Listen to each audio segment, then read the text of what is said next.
ब्रह्मचारिणी बेटी। माथुर परिवार की बेटी शेफाली शादी नहीं करना चाहती थी और इस वजह से मिस्टर और मिसेस माथुर काफी परेशान रहते थे।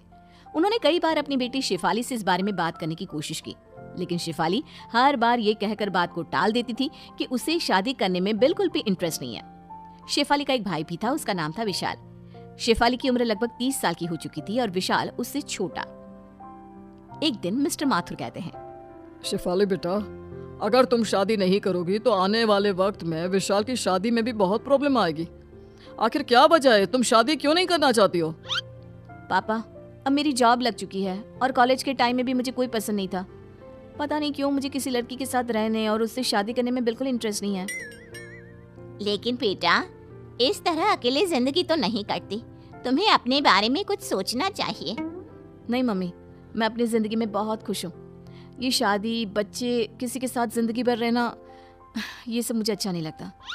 लेकिन बेटा, विशाल की भी शादी की उम्र हो चुकी है, हमें उसके बारे में भी तो सोचना पड़ेगा ना। हाँ, तो विशाल की शादी करने में क्या प्रॉब्लम है पापा? मुझे शादी नहीं करनी है, ये मेरा डिसीजन है। विशाल शादी कर सकता है।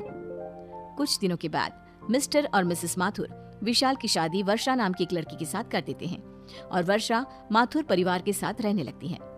एक दिन वर्षा और विशाल जब अपने कमरे में बातें कर रहे थे। जानती हो वर्षा, मैं तुमसे बहुत प्यार करता हूँ। I love you.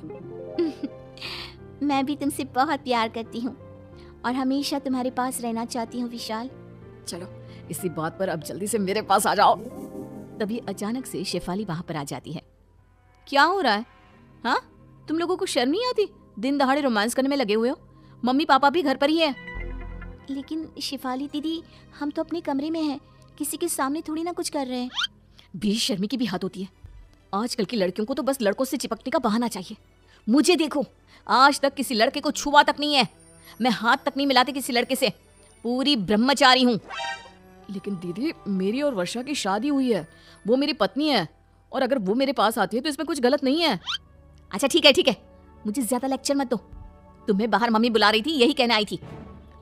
विशाल और वर्षा शेफाली के साथ कमरे से बाहर आते हैं।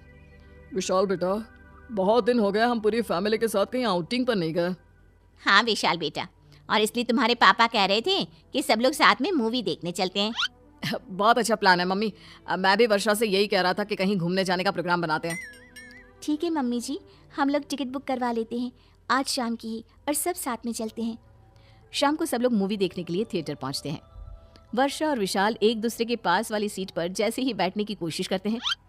हटो तुम दोनों यहाँ से, यहाँ तुम दोनों के बीच वाली सीट पर मैं बैठूंगी। अरे शेफाली, ये क्या कर रही हो?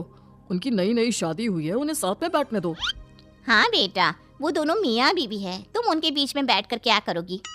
अरे मम्मी, थोड़ी देर इनका दूर रहना जरूरी है, बैठने दीजिए ना मुझे।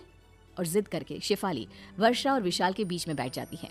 ये बात वर्षा और विशाल दोनों को ही अच्छी नहीं लगती। कुछ दिनों के बाद, वर्षा जरा इधर आओ मेरे पास, तुमसे कुछ जरूरी बात करनी थी। बताइए दीदी, क्या हुआ? कुछ काम था क्या आपको? देखो वर्षा, मैं चाहती हूँ कि कुछ दिन तुम मेरे साथ मेरे कमरे में सोया करो। लेकिन दीदी, वर्षा आपके कमरे में सोकर क्या करेगी? क्यों? तुमसे 2 दिन भी अपनी बीवी से दूर नहीं रहा जाता क्या? बेटा, विशाल सही तो कह रहा है, और वर्षा को तुम्हारे कमरे में सोने की क्या जरूरत है? बस ऐसे ही मम्मी, मैं चाहती हूँ कि कुछ दिन वो मेरे साथ रहे, मुझसे बातें करे।